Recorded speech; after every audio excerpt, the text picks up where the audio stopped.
Blessings. Welcome to Triple Play Tuesdays at Hexagon Lounge. I am your host, Brother Earl. We are at the eve of our feature. Ayaba, Igbo, Mandingo are going. We just did a quick pause for the cause, little housekeeping, but the energy is vibrant. I mean, such a collection of artists, okay?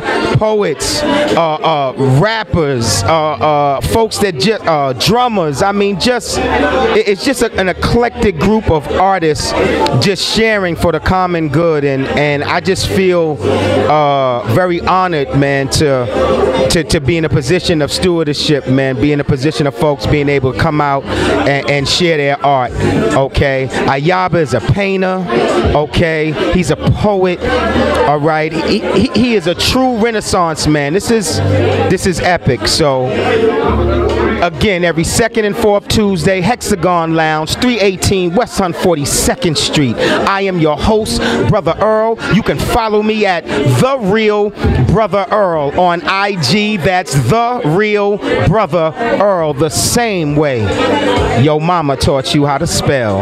All right? So you be well and make your way down here, okay? Because this is what we do. This is where art lives. Big shout out to DJ Mario TV, okay? Big shout out to Michelle, people that behind the scenes that really put this out on Front Street, man. There's no I in team, okay? There's no I in team. So we here. Love to see you soon. One. This poem is entitled Mission Statement. What God plans for you, even the blind can see. So I believe every day in my life has conspired to place me before a mic. Divine order revealed, desire recite. I want to write. I want to write poems that save people's lives. Resonate rhymes that bring husbands to wives. I want to write. So my metaphors and similes expand thought processes, because our precognition has been post-conditioned for us not to listen. I want to write to honor my family, give my son a reason to be proud of me, because tomorrow's not promised today. But I could live forever with the words I say. I want to write till my pen receives a purple heart. For courage through art, declaring war on those who won't give peace a shot, but shoot for war so peace goes to pot. Scribing forget-me-nots for teens and tots in unmarked graves, while TV covers the Yankees versus the Braves. I want to write so gangbangers put down those guns, be around to raise their little ones. We need them, and I bleed for them every time Crips lose blood or bloods are placed in Crips. Fighting for chains and whips, when chains and whips got us in slave ships. I want to write poems that are more like psalms. So when I raise my arms and I expose my palms, my spirit is here to see. Because this is my ministry. I want to write so single mothers know I feel their pain and their struggles not in vain, because it takes a village to raise a child, even when dad's around. I want to write so the Father, Son, and Holy Ghost reunite, while history's mysteries unwind till 7 becomes 9 and 13 is seen as holy as you can be. So bachelors and masters are only keys to 36 degrees. I want to write so you know it's all right to only do open mics, but you won't be damned if you slam to live, as long as you don't live to slam. Poetry is diversity in rhyme. Both can exist at the same time. I want to write to change what's wrong, transform the weak to strong, move you to laugh, cry, moan, or sigh. Writing that takes a chance, makes a stance, so we can dance in victory like we did in Carthage, Zimbabwe, Nubia, and Kush, like we can do in Harlem, Chicago, Atlanta, and Watts. I want to write so Jim Crow rots like it's 200 years past due. I want to write to inspire you. Write like it's life and death till there's no ink left. Write like there's no tomorrow. Spread love on pain and sorrow. I have to write. Do you hear me? Yeah.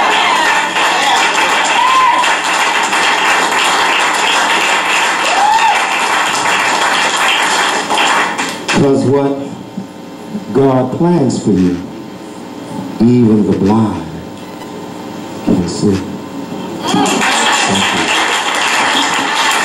Yeah. That's what's up. Our feature for the evening. Yeah. Black history, loving ourselves, my people. This is for you. Black history is every day, every moment. Swear I'm at.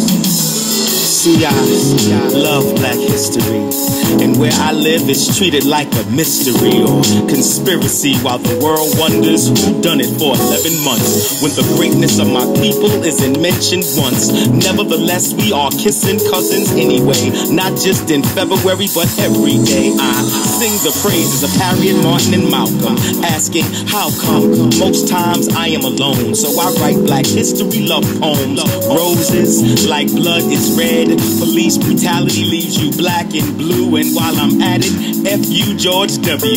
But to my ancestors for what you went through, I love you. Till I attend racism's funeral and those responsible stand before a tribunal. Black people, I love you. Till we break fast to our past, or I transcend as Etta sings at last. Black people, I love you.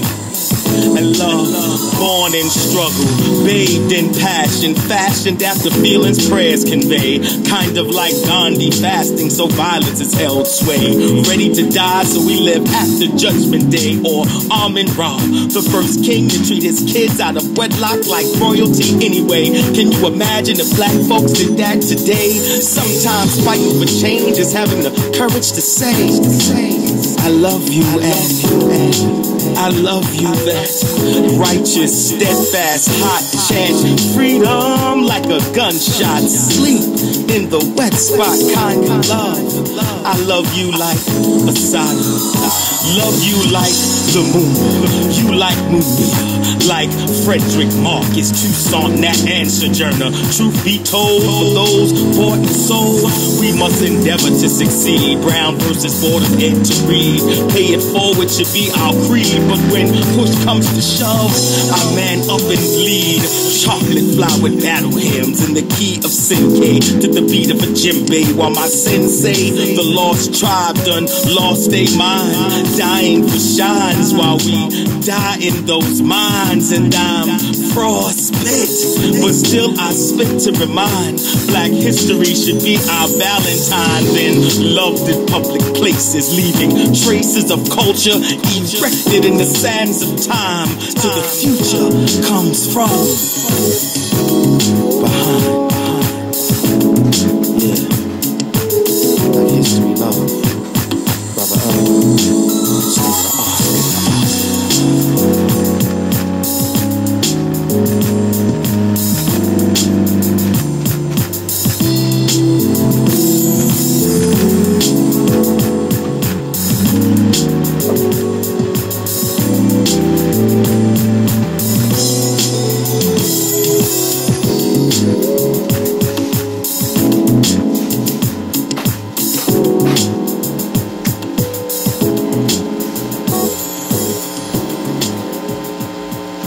Some of these rappers have lost their mind. Spinning rims, Jules and Tim's got them hypnotized. Third eye blind, can't see the time or history of COINTELPRO. Just busting slugs and selling drugs in stereo. TiVo'd CD4 to practice being gusto. But let the record show, your record says you only smoke dro. Rappers go platinum for lying, while on the streets kids are dying, trying to be something you never was. Genocide is too much to pay for a buzz. See, the government and entertainment industry want to stereotype through negative imagery, so they flash the cash, tell you to shake that ass and just act insane. Conservative racists need niggas, so good white folks complain. So legislation can make martial law and homeland security one and the same. But you don't hear me though, I'm a poet, what do I know? You gotta hurry and do the show, cause you hugging the block.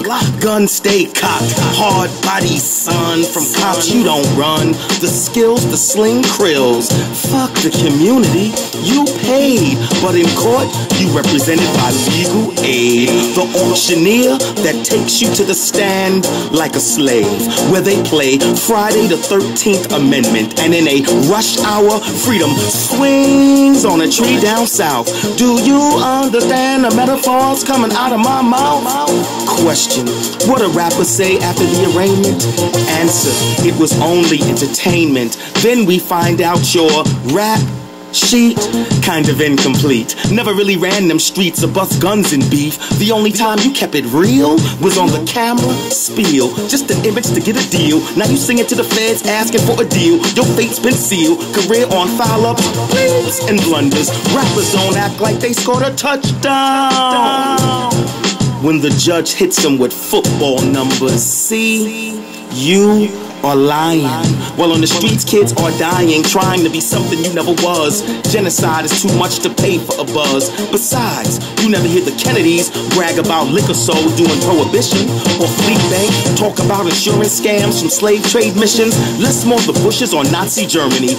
Real thugs shroud they past in secrecy. They don't confess over radio frequency. See, I deserve the right to speak about this. First generation hip-hop lyricist, and though we bragged a little bit, it was still on some conscious shh. Most times we didn't curse, but still managed to spit a hot verse. Now I work with you, offer comments from prisoners as proof. OGs I perform for while they max out their bids. Who wanna share the truth with the kids, so I do. And while I'm at it, give some of it to you. Reveling in murder is wrong. I sold crack shouldn't be the hook to a song. With the label, your biggest fan. But every CD and now you the man. Pretending the streets was ran, but in jail you can't hide. Got 5 mics in Feds magazine as a mail order bride. Wanted to laugh but broke down and cried. Artistry died when thug life lied. But who will stop the tide? It's time to choose your side. Respect our culture. Rep it with pride.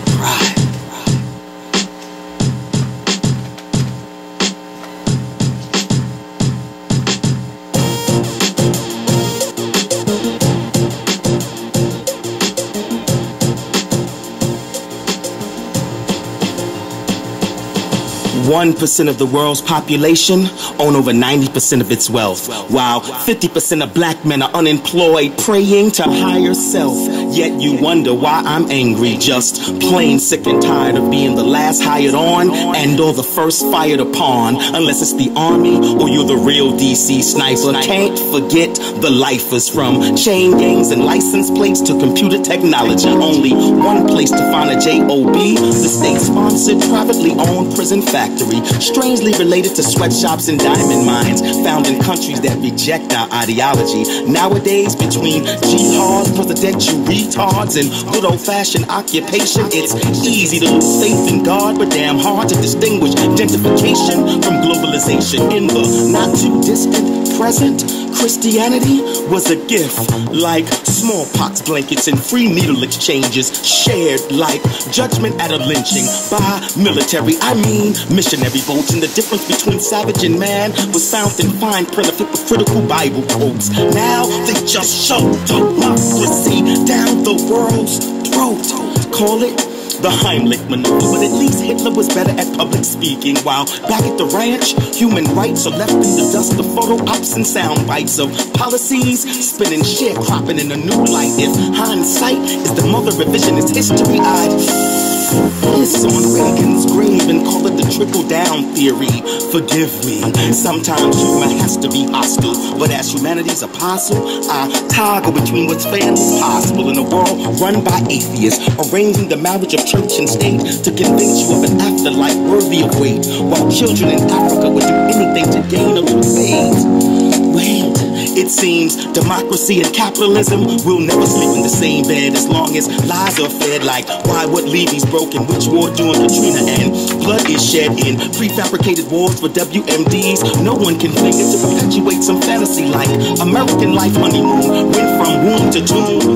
1% of the world's population own over 90% of its wealth, while 50% of black men are unemployed, praying to higher self. But motherfuckers got the nerve to argue over national health care to explain how this country can be the world's big brother when privilege and poverty are diametrically opposed to one another? Economics is the measurement of unlimited wants, greed within the reality of limited means, resources. But our armed forces make sure that's an equation for someone else to figure out. And with global warming, we are literally going to hell. But oils, well, that ends well, and dead men tell no tales. So if you open up your mouth, best believe your phone is tapped, finances froze, then pimp slapped with the label of being un-American. And all I can say in response is, you have to first be considered something before you are not it.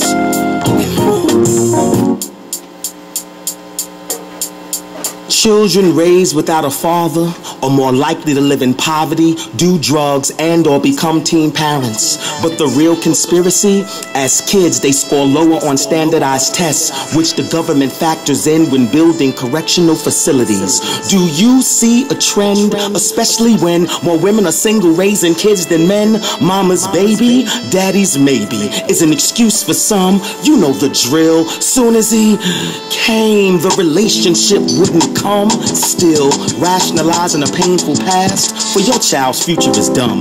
My dad wasn't around, so I won't be. Rolling stones become chips on shoulders, an excuse not to contribute financially. But kids spell love T-I-M-E. It's plain to see you have to go farther to be a father, even if your biological didn't bother, and your dreams got you riding into the wild blue yonder. Pause, even when the stress has your nerves feeling like open sores. Pause, believing that switching wifey excuses you from fatherly chores. Just use the data on broken families as an order to show cause. Most end up poor in jail while we fail to try hard, forgetting about the babies we sent back to God. And if we're not careful, generations could be damned when the revolution should be televised by sonogram. And as a result, angels to be are stilled by parental apathy, screaming silently like the descendants of Shem. Visit me and Rem and beseech, I advocate for them. So through me, a message they share. Death by neglect isn't fair, so honor us here by being there. Honor us, you hear? Even if your dad wasn't there. Not just on holidays, every day. Stop and say, I will go farther to be a father, even if my biological didn't bother. And my dreams got me riding into the wild blue yonder. Or the baby mama got a few screws loose. I screwed her cause I thought she was loose. Now I'm screwed cause there's no use in thinking with the little head instead of the big one. But I promise to love my daughter or son from sun up to sundown, teaching my child, reaching my child, ending the cycle of absenteeism by being around.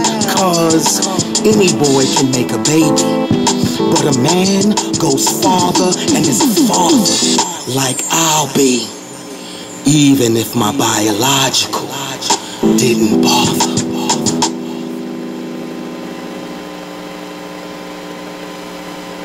If Dr. King gave a State of the Union address, I believe he would say, the more things change, the more they remain the same. Struggles of class and race within an ideal that's alive only in name. What is democracy when absolute power corrupts absolutely, while fictitious facts are quoted rather astutely?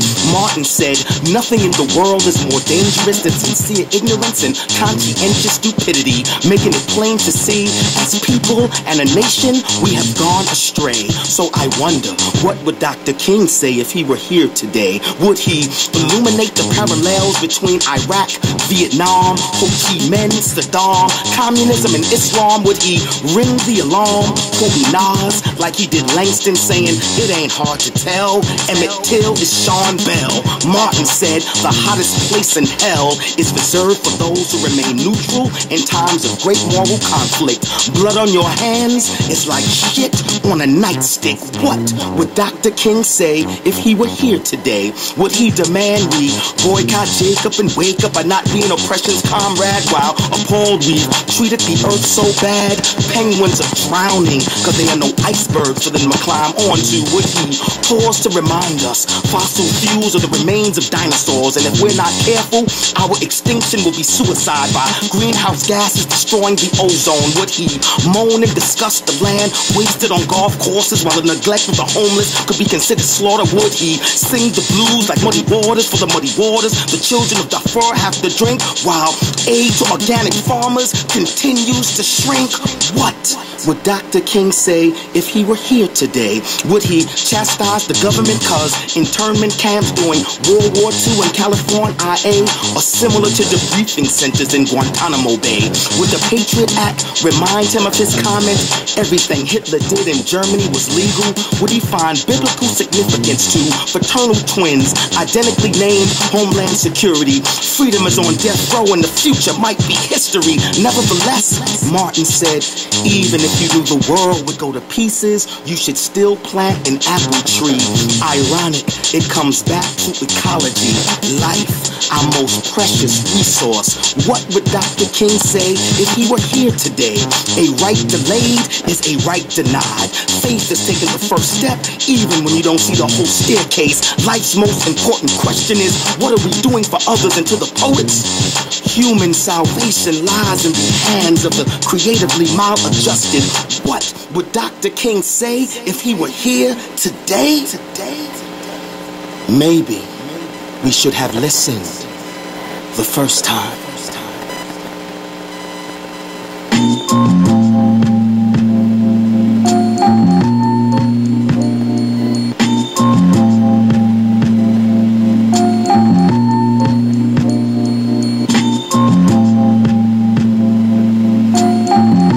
She approached me after I finished an erotic set. Bright-eyed, bushy-tailed, and lips glossy wet. Told me she never forgets a face, especially after sitting on it. And she's dreamed of giving me a got milk mustache ever since she heard the Marauder.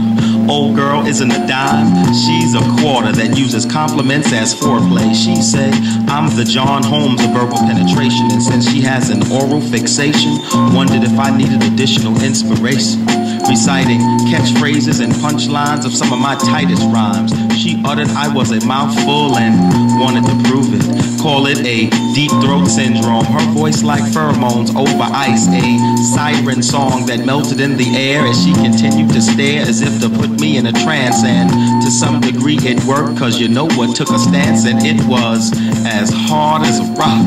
So I replied, I'm currently renting a room on Writer's Block, leased with an option to buy, and I don't see why I can't be laid up in a co-op that touches the sky, so I can get a piece of the pie that stays warm in your fitted jeans oven all the time, simmering over the words I combine in the kitchen of my mind. So you can just imagine what happens in the dining room. But in a moment of clarity, I had to kill the mood and doom the possibility of a liaison, cause I needed to put the situation in perspective. So I asked, was her passion reflective of her interest in me, or her love of poetry, exacerbated by the men in her life that wanted a baby mother instead of a wife, quick to make her love come down as the sound of champagne popping makes him feel like a king? So the only thing this queen can do in the presence of his emotional absenteeism is get off on my every word. As for me, I have written as well as heard stories of present and past players lamenting how they spent the last 27 years at the bar transferring scar tissue on unsuspecting females and as a result feel ugly.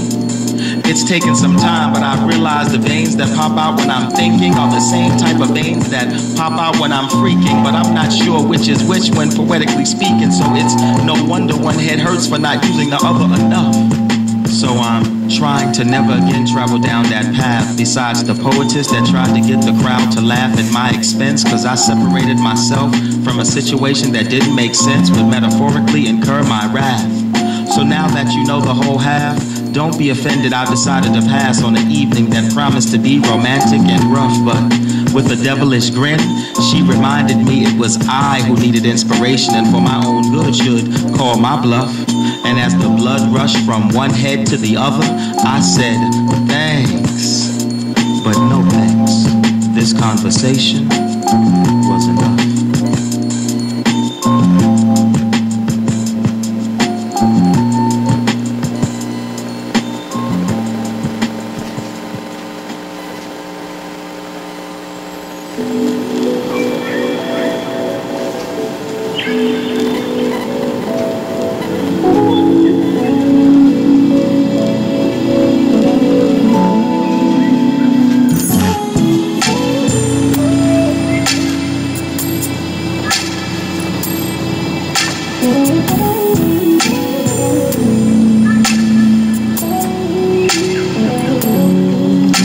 Baby, when we're together, you turn me inside out and upside down just by the sound of your voice.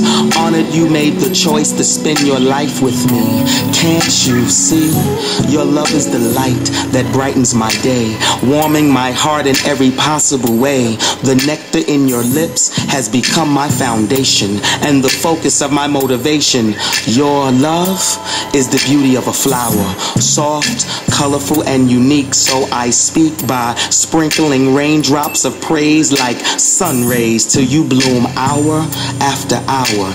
Your love makes me weak, but keeps me strong, floating on air like a song, yet grounded in respect and admiration, harmonic to the point of elation. Your love has made me believe there is nothing I can achieve. With you by my side, life is a joyride, and with the stars as our guide, unbridled passions collide till the whole world can see all that I am, hope to be, and capable of is wrapped delicately inside your love.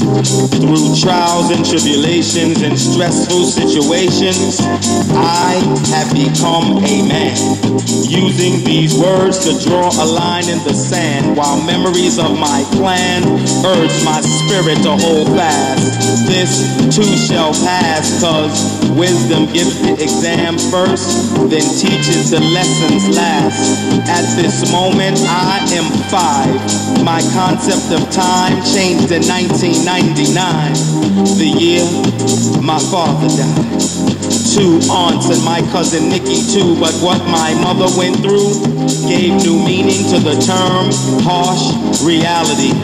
Hopefully her resolve flows through me, surviving heart surgery, becoming a double amputee while losing her husband and members of our family.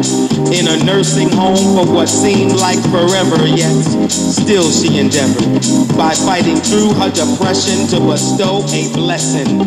Life may be hard, but a gift from God is God. Faith and will is your soul's lone safeguard. She went from not wanting to be here to hitting switches in her wheelchair. How can I not persevere? There is no situation or set of circumstances those before us didn't have to overcome. So it's not where you're at, but who you are from. Our ancestors, yes, our ancestors have done so much with so little for so long. Hard times should be a redemption song. Failure succeeds when struggle breeds service to the needs of your people. Now love, math, and poetry comprise my unified field theory. That's why I dig a little deeper, get closer to the Grim Reaper, cause only when you look death square in the eyes can life be actualized. So when the mortgage is past due, I write something new. My son needs some shoes. I walk Harlem like Langston Hughes. The odds will never even if you refuse to try. But while these verses cry, it's my freedom through speech. So I'll be damned if I don't uplift and teach. From South Beach to Soweto, whether testifying about the ghetto or tantalizing with the marauder for Shabazz, sons and daughters, my words will part the water. Conjure Gibeon Ogun and spit like Abi Odun. Pray my art inspires black men. Etch hieroglyphs on my pen and use the ink as libation. Rain dance in the desert to spawn a melanation through trial, tribulation, and stressful situations. I have become a man. And if you think this is just a poem, you may never understand.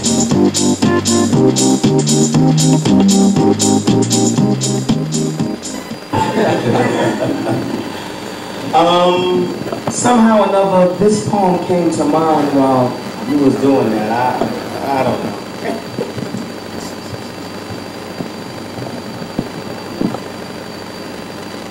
I want to give you back shots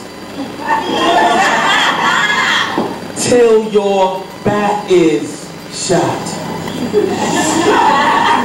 Till your chiropractor can afford to buy a yacht. All cash. Because when I put the smack to that ass, it's like the stock exchange's opening bell. It ain't hard to tell. My only task is to defy the laws of physics and gravity while submerged in your uteral cavity. So like magnets of opposite polarity, we are stuck together. And whether you know it or not, it's about to really be hot when I flip the script and get gymnastic with my tongue tactics. Double jointed till you get anointed. Orally fixated till we are inebriated. Drunk with lust. So trust when those lips meet mine, I'll put an arch in that spine, positioning my hands on your behind so that little man in the boat gets acquainted with my throat. Your legs round my head like a scarf, blinding me as you assume the position. But you see my decision to give new meaning to the term tunnel vision. Marveling as the dam breaks in your juices start to pause. We go from the shower to the bed, onto the floor. Don't let the smooth taste fool you. I keep it rough, rugged, and raw. I want you at work daydreaming, singing, reminiscing on how you were screaming, turned into some exorcist demon. When my semen in your creaming, been on the other side of your navel, and you testify. My pain is able.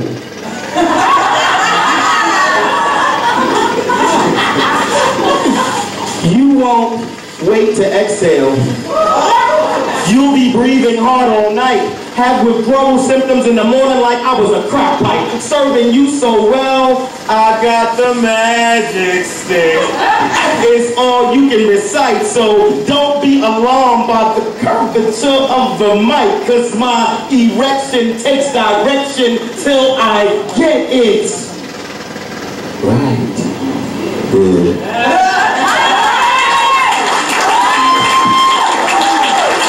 You're so inspiring. You're so inspiring.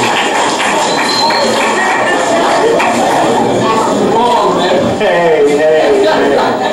You do you. When you host, you do you, man. When I host, I do me. Thank you. Wow. That's all right.